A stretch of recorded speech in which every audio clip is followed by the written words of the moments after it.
तालिबान को ललकारने वाली अफगानिस्तान की पहली महिला राज्यपालों में से एक सलीमा मजारी को तालिबान ने गिरफ्तार कर लिया है। सलीमा मजारी ने तालिबान को रोकने के लिए हथियार उठा रखा था और उन्होंने स्थानीय लोगों के साथ मिलकर तालिबान का काफ़ी प्रतिरोध किया था। लेकिन अब खबर आ रही है कि उनके इलाके पर भी तालिबान ने कब्जा कर लिया है। रिपोर्ट के मुताबिक सलीमा मजारी ने तालिबान को काफ़ी दिनों से अपने इलाके में आने से रोक कर रखा था, लेकिन अब तालिबान ने सलीमा को बंदी बना लिया है। अफगानिस्तान में पहली महिला राज्यपालों में से एक सलीमा मजारी, जिन्होंने तालिबान की नाक में दम कर रखा था, उन्हें अब पकड़ लिया गया है। तालिबान ने उन्हें पकड़ने के बाद उनके साथ क्या सलूक किया और उन्हें कहां पर रखा है या उनके साथ क्या किया गया, इसकी कोई खबर अभी तक नहीं मिल पाई है। ऐसे समय में जब कई अफगान राजनीतिक नेता देश छोड़कर भाग गए थे, सलीमा मजारी बल्ख प्रांत में लगातार लड़ती रहीं और उन्होंने तालिबान के आगे आत्मसमर्पण नहीं किया, लेकिन अब जाकर उन्हें गिरफ्तार कर लिया गया है। रिपोर्ट के मुताबिक जिला चाहर किंट में तालिबान ने कब्जा करने के बाद उन्हें गिरफ्तार किया है। सलीमा मजारी ने तालिबान के आगे आत्मसमर्पण करने से इनकार कर दिया था। कुछ साल पहले सलीमा मजारी अफगानिस्तान में अब तक बनने वाली सिर्फ 3 महिला राज्यपालों में से एक हैं, और जब एक के बाद एक अफगानिस्तान के इलाकों पर तालिबान का कब्जा होता जा रहा था, तब भी सलीमा मजारी ने अपने किले को मजबूत कर रखा था। सलीमा मजारी ने बल्ख प्रांत में चाहर किंट को सुरक्षित रखने के लिए हर संभव कोशिश की। सलीमा मजारी ने लोगों के नेता के तौर पर चाहर किंट जिले में तालिबान के खिलाफ एक बड़ी लड़ाई का आगाज किया था और उन्होंने गिरफ्तार होने तक अपने लोगों का साथ नहीं छोड़ा। चाहर किंट एकमात्र ऐसा जिला था जिस पर अभी तक किसी भी आतंकी संगठन ने कब्जा नहीं किया था।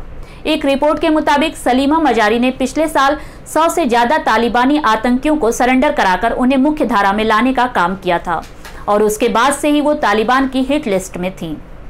जिस वक्त पूरे अफगानिस्तान में अशांति की आग फैली हुई है और तालिबान ने महिलाओं के अकेले घर से बाहर निकलने पर मनाही लगा दी है, उस वक्त उन तालिबानी लड़ाकों के खिलाफ मिशन पर निकलने वाली महिला सलीमा मजारी अफगानिस्तान में एक महिला जिला गवर्नर हैं, जो अपनी आर्मी के लिए युवाओं को भर्ती कर रही थी। सलीमा मजारी युवाओं से अपील करती थी कि अफगानिस्तान आपकी धरती है और इस धरती के लिए बलिदान देना गर्व की बात है। ऐसा ही एक गीत लाउड स्पीकर पर बजता रहता था। मई की शुरुआत से जब तालिबान ज़्यादातर ग्रामीण इलाकों में अपनी पहुंच बनाने में लग गया और अमेरिकी राष्ट्रपति जो बाइडन ने जब 31 अगस्त तक अमेरिकी सैनिकों के अफगानिस्तान से बाहर निकलने की आखिरी तारीख मुकर्रर कर दी, उसी वक्त से अफगानिस्तान में सलीमा मजारी ने तालिबान का मुकाबला करना शुरू कर दिया था।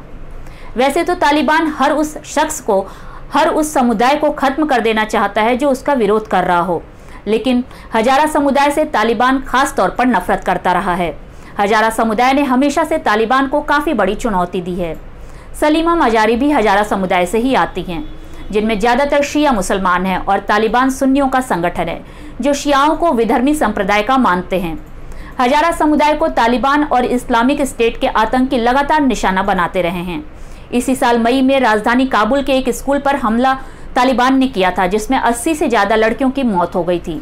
लेकिन अब स्थिति बदल गई है और अब अफगानिस्तान पर तालिबान का नियंत्रण स्थापित हो चुका है। लिहाजा सलीमा मजारी के लिए तालिबान से लड़ना असंभव हो गया था और अब उन्हें बंदी बना लिया गया है। सलीमा मजारी की सेना में करीब 600 लोग शामिल थे, जिनमें कोई किसान था तो कोई चरवाहा।